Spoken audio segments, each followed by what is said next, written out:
Hello and welcome to Cinema is Dead. We're going to be reviewing films and stuff, obviously.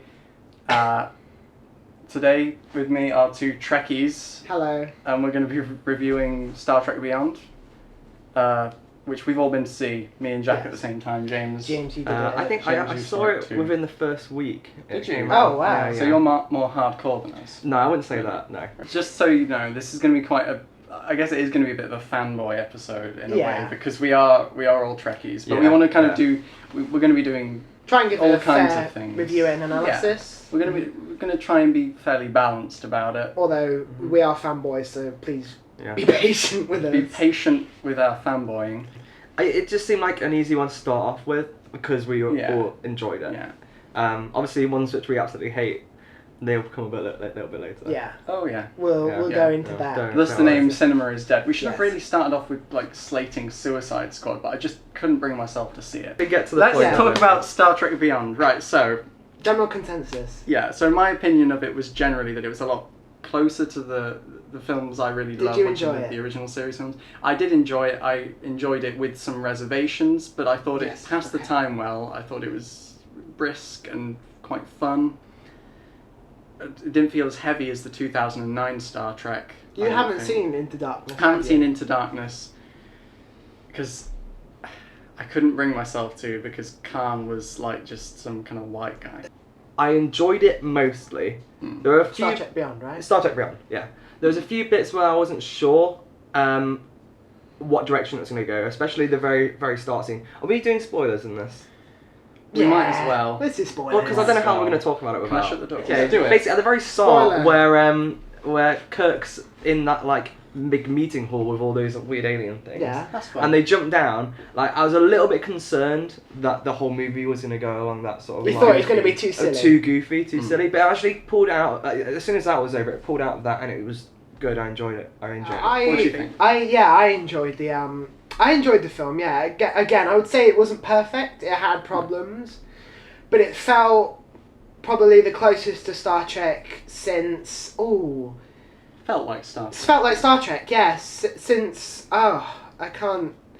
Yeah, basically the point is, for me, it felt more like Star Trek than 2009 Into Darkness. And in Star Trek Beyond, I think there was a sense, because you get characters interacting that maybe don't usually interact, just with the way they're stuck together. Yeah, you with get each other. Kirk and Chekhov get a lot of screen time together. Yeah, which is nice. Which is surprising. Yeah, it's because actually quite good together. I enjoyed it. the guy who plays Chekhov. Anton Yelchin. Anton Yelchin. I'm sorry if I completely butchered your name. Rest in peace, man. Yeah. You were a good Chekhov. He's actually excellent in this film. He was really good. I was More really so I was really looking forward to seeing him in the next one.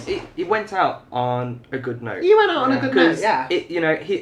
Not just him, but this movie in general just felt a lot nicer. Like the first one was good. I enjoyed it. But this one was like a step up. It was like everything that needed addressing from the first one and from the second one, which you're not talking about. Yeah, which we're not talking about. I think the kind of obvious comparison, because they're kind of calling this Star Trek 3, Yeah. which I think is weird, to be honest. It's Yeah. 13. Star Trek 13. I don't know why. Yeah. I know it's the third one of this timeline. It's the third one of this trilogy. Yeah, but you can't you can't just write off all of You can't just write off the other films. films. Yeah. But if you're comparing it to the other film that has been called Star Trek 3, which is obviously The Search for Spock, Search for Spock. which had like the nice kind of ensemble cast stuff, it's kind of seen as being kind of the lesser brother of The Wrath of Khan. Yeah. But I really like it. It's got I liked it. the entire cast is really good in that film. You get kind of Sulu doing his stuff. You get all the night. You get like Uhura is in it much more, which I think is something that I mentioned in this film. Uhura is kind of quite sidelined. I think that's in the case in quite in a few Star Trek films, but I think in this film she's kind of just the motivation for Spock because they're in a relationship. Yeah, I in this totally film, agree with yeah. that. Although it does try and say, basically, remember how they basically had a relationship for no reason in the first film. Yeah, they try and break it up, but Yeah, it doesn't work. I feel like that they got that in early, the relationship thing, didn't they? Yeah. It was like, this was stupid, let's try and fix that. And then Yeah, well, they don't break up. they don't break up completely. They're an okay. I think they're an okay on-screen couple when they're kind of doing the jibes at each other, and he's saying, "There's some nice stuff there." But to be honest, the chemistry is better between Spock and Bones. Yeah. than it is. Yeah, and Just marry that's really good in Bones. this film. Exactly. Yeah. And this Because is- in the yeah. in the other films, Bones was kind of sidelined. Because if you look at like the Oh, yeah. posters for like the 2009 Star Trek, you would think it's the big three, but instead it's Kirk, Spock, and O'Hara. Yeah. Because those are like, you know, they Yeah, wanted they're they obviously the- wanted a good looking girl, female, Yeah. woman. In the poster, Person. I don't want to sound like a cis male too much in case I get hated. It's this white guy. Cis white guy, I yeah. can't believe you said that, Jack. Jack, do you know how much you've triggered me? I know. So But I think that's my problem with Uhura in the movies. in this Is one, no, or in all of them. in all of them, In all of okay. them. Is that she is presented as a main character, but she's never given She's any not proper really, screen time. yeah. She's never given any character development. She's shoehorned in as the token female. Basically, But she could be so much better. Like they set her up as this like big character, or whatever. Yeah. And there's so much cooler stuff she could do, like in this one, Star Trek Beyond, where she went in and she was like, I can't remember who was fighting with her there. I think it might have been Kirk. Kirk and Kroll were fighting. Yeah, in and the- she went in and she was doing stuff around, and I thought that was a really interesting scene. And she was actually doing stuff, and she was on screen That was doing the only stuff. time she did something. Yeah. so- I think they kind of try and find excuses for her to do more, which I think is a good thing, but she is a communications officer. Yeah. So should And we? it's a little bit tricky to get her doing things, but obviously in that's the Search for Spock, she has some great bits where someone Yeah. makes a comment about her age, Mhm. and not immediately, but it basically leads to her shutting the guy in a cupboard while they steal the Enterprise. Yeah. And she's sort of more. She seems kind of more rounded. I think. I have no problem with her as a character. It's just the way they present her as one of the main characters. When But she's not really. she clearly is in the main cast, but she's not at all by any means a main character. I would say Bones is a more like bigger character than she is, and Yeah. I don't think he's even meant to be. Like the way they present him, the way they like talk about him. He this doesn't film, really or- no, in all like the way they like do when they do like promotions for the movie, Bones never really felt like a main character. I know what you mean. The promotion for the film doesn't often feature Bones, but actually he's such a great. People kind of think Star Trek. Oh, it's Spock and Kirk flying around the universe. Yeah. I would say it's Bones is such a big I would part say, of. yeah, I would say for that. most of the original, again, back to the original series, what I can remember, it's He's dead. Jim. Spock, it's Spock, Kirk, and Bones most of the time, the big three. is Well, what- worse than dead. His Yeah. brain is gone. Yeah. Nichelle Nichols, the original Uhura, could sing and whatever, and she had bits where she would literally, they were just like in the mess hall of the Enterprise, and she would just start like doing a song, and she did like this full song about Spock, and you just think, this is kind of, it's just. I thought she was making fun of him though. When, She kind of is. She kind of is mocking him, but it's the kind. She's not. You couldn't see her and the new ones doing that. I know it's kind of a different character, but it's just funny stuff, and she doesn't get the humor. She doesn't get the funny lines, which I think is a big problem with women in films where you're putting comedy. Oh no, I'm just saying Joke. that they don't get the comedy lines. No, You either often get- not given them, or if they do, they just don't present them in Are you a. gonna- in a- are you in a gonna right They bring way. don't get the punch. Are you going to bring in No, the new no, Ghostbusters out? Oh, women are funnier than men. Or... I do you know what? I haven't. Oh god, let's not talk about Let's it. Let's not talk about let's just it. talk about it for 1 second. I think you could say that this film was kind of about change and how some people change. Kirk's getting older. He's offered the vice admiral position. Isn't it? Yeah. And he's worried about having to leave the Enterprise, and then you've got Spock, who's worried about being basically an endangered species. Wanting to continue the Vulcan line, and you could even go on to say about changes, about how the main villain is almost unwilling to change. You could Yeah, say Yeah, he's very stuck in the kind of. past. I think Yeah. they used him mostly as like a tool to say that this is someone who can't change, and you Or see doesn't want to. who doesn't want to, and he can't. Well, he can't change now. He's gone too far. Like And with the main characters, they were thinking about, oh, should I, go carry on this path that I'm going on? Should I carry on? I go and get the 5-star role, whatever it was. Yeah. Or should I go and help my species? Essentially, they do come back to the ship, which is kind of like saying no change. Yeah. But the way the paths were going, they had to divert. They had to come back to that. So it is a change in a way. Yeah. Yeah. Changing and not changing, I guess. Yeah, you'd say. yeah. I think the main thing I got from it was a very Star Trek. I got a very Star Trek feeling from it because it's at the start you see the crew and they're all kind of moody with each other. Is it 3 years into the 5-year mission? Yeah. So they're going a bit goddamn space crazy. Yeah, because they're so long in space, basically alone together, that things start to get a bit weird. It is. That happens. Yeah. I like the bit where they kind of showed you bits of the other crew, like they're not star crew. Not main crew. Not main crew. Where they were getting together and getting kicked out of bedrooms and stuff. That was that I didn't Chekhov like getting it. That was kicked out of Chekhov, someone's yeah. bedroom? Was it Chekhov? It was Yeah. Chekhov getting kicked out of a green woman's And then Oh, I didn't there was a realise nice, Chekhov. I don't know if you call it subplot, where he was chatting up everything that moved in that film. Yes, Which is kind of nice. Because basically, if you remember the previous films, Kirk was the hypercharged sex maniac that basically wanted to bonk everything in this in the previous films. In the known universe. Yeah, basically. Yeah. But now that I don't want to say proper writers, I want to say writers that actually know Star Trek. Yeah. They kind of know Kirk is not just the big womanizer that he sort of Yeah. is. Yeah. He's the calm, cool, collected, the intelligent captain that he really is, which he is in this film, I would like to say. What was the pilot's name? I can't remember. Sulu? Pilot. Is it Zulu? Zulu. Zulu, sorry. Yeah. Is it Not Zulu? Zulu. Zulu. warrior. Shaka. Shaka was at the controls. Zulu. But no. I don't know in the original series if they were touched on this, but in this, he clearly had a husband. Yeah.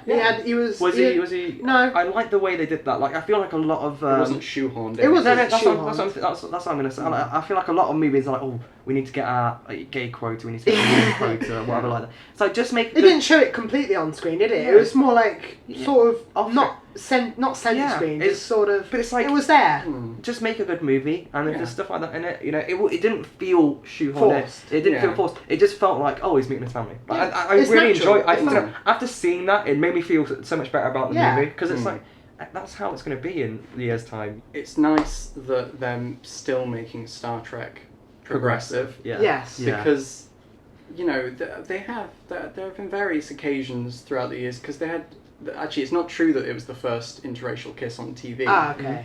But it was one of the first interracial kisses on TV. Which is still pretty big. And really popular as well. Yeah, and it was between Kirk and Uhura, and it was a massive deal. Mm-hmm. And there have been various other things. I think there's an episode of Deep Space Nine where there was, and yet again I don't think it was the first lesbian kiss on screen, but it was in a big series, a kind of big budget series, and it was. Was it Dax and Yeah. that girl? I was trying to think of it. Yeah, Dax and that girl. I bet you remember that. I remember I bet that you now. remember Right. that, yeah. But it's it's pushed the envelope. I think not so much in the films as the TV series, because I just think there's kind of less time for that. Yeah, it's always been known for being like the future that we want to see. The Utopia. The Utopia. It's like the good. Gene Roddenberry dream. Yeah, say. which is everyone getting along and everyone being fine, basically. And I like that they're still pushing for that. Even in this day and age. I just want to say at this point that I'm a big, and we were going to kind of have a drinking game where every time we said Simon Pegg, Yeah. James would have to have a drink. Yes. But I got really fucked last night. Like I got shit faced. I can't So remember. we're not most doing of that. it, But so. if you want to play along at home, I probably still have so much alcohol in my body that if I just squeezed it together enough, I could make myself drink. Just probably get it into me. some poo might come out. Right, go on. But yeah. You can- So I think we're all fairly big kind of Simon Pegg fans. We all like the Edgar Wright films and everything. And I think he's a good. Moreover, I think he's a good writer. I think he's good at characters. He's good at.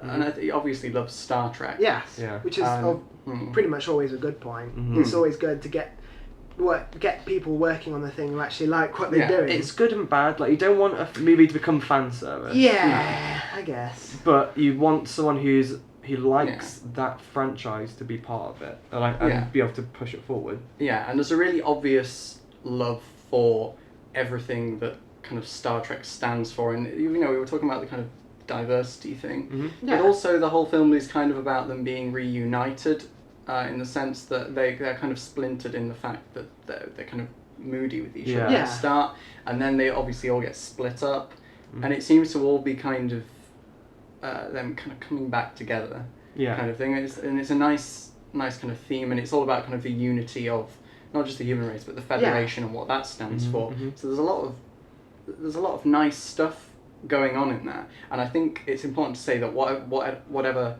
issues there are with the film, that I think 99% of the character stuff is damn near perfect. Yes. I think sometimes it gets a little bit lost in with the kind of action stuff. Yes. And we'll get onto that. But I think, all in all, I think Simon Pegg's done a really good job. I mean, he wasn't the only person writing the script. No. Yeah. And I'm maybe being a bit offensive to the other guy. The other guy. But We can't even remember his name, Yeah, so it's sorry. being offensive. Sorry to him if he ever watches this, but my assumption was that all the nice character stuff was to do with Simon Pegg. Well, that's probably not, it might not even be true. I might be completely off the mark. Might be biased. But I saw that as a Simon Pegg Yeah. drink now. The first thing I said to people when I came out of that movie is, you knew it was a Simon Pegg movie. You knew it was wrote by Simon Pegg, or at least Most of co-wrote. it. Yeah. Yeah. You could feel his touch all over the movie, I guess is the best way to put it. But I no, want to feel Simon- his touch all over the movie. Simon Pegg is love. yes. Simon Pegg is like... It did feel like a Simon Pegg movie, and I enjoyed it. Yeah. And I think even if you don't like Simon Pegg like I do, and his writing before, it just felt very not similar in it felt very much his writing style in it. If you like Simon Pegg and you know his work and you know what he's done, and then you go and watch that movie, you can definitely see him in it. But it's not like in your face. This is the Simon Pegg movie. It's primarily a Star Trek movie. It's a lot of Scotty Yeah. in there, which I think... A lot. Well, that's because he's writing. If I was a cynical man, I might say that he's kind of written Scotty quite a big part in it. But Yeah. You can't really help it. No, but he's good at playing. He's good He's at good at playing playing that it, part. yeah. And I think there's some really nice visual comedy in there, which again I'm kind of attributing to him, which may be completely off the mark. But there are just little bits, and the bit that stuck in my mind was he goes to open the communicator and it goes dong. Yes. Yeah. And it just little Things like that. nice things. Yeah, I think honestly, you probably be this would be bad for actors to show this, but I feel like the actors just genuinely enjoyed shooting this movie more than the other ones. I feel like maybe because they've shot a few movies together now, they're like all buddies sort of thing. It feels like it just felt like a really good, fun, enjoyable movie. Even the fight scenes, even the bad guy stuff. To me, that wasn't the main part of the movie. It was the interaction between everyone. I would say it's more mostly why I think the villain stuff was a bit weak in this film is because it's more of a vehicle to show the unity and the characters and how they interact between each other. Which is again a little bit like the other Star Trek 3, Search for Spock, and it's kind of ensemble, and you have the Klingon, what is he called? Is he called Crutch? I feel like that's what he's called. Christopher... The guy, Yeah. Doc Brown. Yeah. Playing him, and he's the antagonist, but he's not really developed or anything, because it's kind of just an ensemble thing about it's just about the crew being the crew and doing these nice characterful things, and they all get nice stuff to do, and there's not as much of that in Star Trek Beyond. I don't think Star Trek Beyond holds up to a lot of the originals. I think I'm positive about it because I kind of went in maybe expecting something that was less character driven.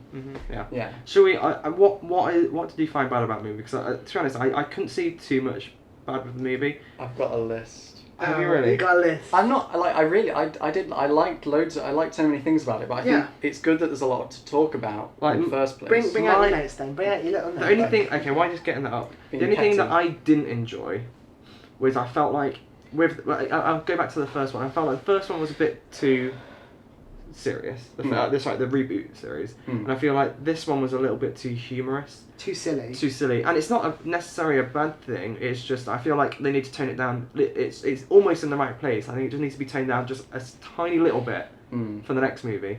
In terms of the direction, because this was directed by the guy who made Fast and Furious. I don't know how many Fast and He Furious films. did most of them, I think. Yeah, he did the first one, and I think he's done. Again, I'm not really sure of his resume, but I'm pretty sure he's done at least the first one and the newest ones. So. Yeah. And going into it, I was a little bit apprehensive, but he seems to have really got the character stuff. He seems to have done really well. Maybe that's just because they're all settled in now. But I feel like even in the Fast and Furious, I feel like they do have the movie's about cars, but it's Mainly not. about It's mainly about the people behind the cars. Well, I've only seen one, and I I didn't haven't like seen it. too many, so- so I think I've seen all of them apart from like 2. Oh. And apart from the second one, not like 2 movies. Oh, okay. All right. I think the majority of the movie is about the cast and how they interact with each other and like think through I've only problems. seen Yeah. most of the. But most of the newest problems they use cars, but Yeah. that's the thing of Fast Yeah. and Furious. See, I think the character stuff in Fast and Furious, I know it's done We're on a it's done tangent. well. Tangent, yeah. Yeah. No, well, I think this is relevant. Yeah. Getting a bit sweaty sitting next to you. So, but I think in terms of the direction, I felt, obviously It's the Back to Star Trek Beyond. Yeah. So, JJ, I think he is basically an auteur. He has a nice visual style, I think, Yeah. generally, but I felt it wore a bit thin on me throughout some of the previous films. Even though he's very, very recognizable and it's nice looking, obviously the lens flares and stuff. Lens flares. I did tire of that, so I think it's nice that we've got another director actually. Mm-hmm. Yeah. But I did feel, and I know Jack didn't, because I raised this almost immediately. I felt some of the action was a bit kind of choppy, Yeah. and there was a lot of stuff happening. It was a bit Do you mean like shaky and a bit the intense. the little bit of hand fighting that was in the film? Yeah, and it was well choreographed. Yeah, but I would say it was a bit. You wasn't really sure what was going on at some points. Yeah. Yeah, I can agree with that. they use Fight the Power by Public Enemy To destroy all to the shit. destroy Oh, all the destroy- enemy ships. Destroy the enemy Okay, going back on my previous point, I think that was one of the things I didn't like about the movie. I was grinning at that point. I I was mean, like, it was- "Are they it gonna was- do it? They're doing it." It was good, but it was Yeah, like, I come thought- on. I thought it was. I thought it was silly enough, but it was. We've actually not mentioned. Is it Jayla? I only didn't remember. Yes. I didn't remember I her forgot name. her name. That's why I didn't mention her. But she's very funny. She's very funny. Yeah, I Her like her, I interactions like her. with Scotty are amazing. Yeah. I just Star Trek was, to me, obviously I Can grew we? Oh, I grew up watching Voyager, so for Mm. me it was there's a lot of different aliens, I guess, aliens on that ship. Yeah. Where I feel like the original wasn't as heavy on aliens; it was more about the human cast. Yeah. Because that Because was, it was- that was it was kind a of Gene full of human- Roddenberry's yeah. dream, yeah. But I do like that they've brought in another alien, because to me that's getting more to what I feel Star Yeah. Trek should be, which is Mm. the universe working in Can we? unison. Well, you could kind of guess from the trailer that maybe the Enterprise would be destroyed. Spoiler. Yeah. But you wouldn't surprise. I was a bit surprised it was so early in the film. I wasn't at all. No. Really? Because, all of the promotional stuff, they were always on the planet. I didn't watch any trailers. I only watched one. You probably watched. I got it shoved in my face. Yeah, So. Hmm. So I only watched one. So I knew. I at least knew the Enterprise would be destroyed. Hmm. I just didn't know when. The other third Star Trek movie, which this is trying to present itself to be, Search for Spock, the Yeah. Enterprise is destroyed in that, but it's just It's it's built up and it's more. I would say it's more dramatic in the film because of it's how sadder. it's basically. I would say it's almost the climax of the film. Wouldn't you say? Yeah, Right. and it's a sort of because that it's sort of about Kirk's relationship with the ship. Yeah, I think in general the movie throws a lot of stuff at the wall. Not all of it sticks. I think that's Yeah. one thing that doesn't really stick. Mhm. Yeah. But there's so much That does. It's a good Just movie. so much. I think we should start to think about wrapping this up, because otherwise you're going to have literal hours of Of footage. I'll just I'll just cut everyone else's Bits out. bits out. Just but focus on you. Just focus on you. Full camera. I'm just gonna do loads of footage of you guys just watching Agree. me talk. Yeah. Okay. I'm gonna zoom in on you nodding. Yeah. Alright. I would probably give this movie a 7.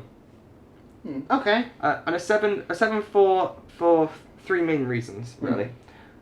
I think it was a good movie, but I think they can do better. I think the next one, if they carry on along this track and they just make it a little bit cleaner and tighter, it still keep it goofy but not as goofy.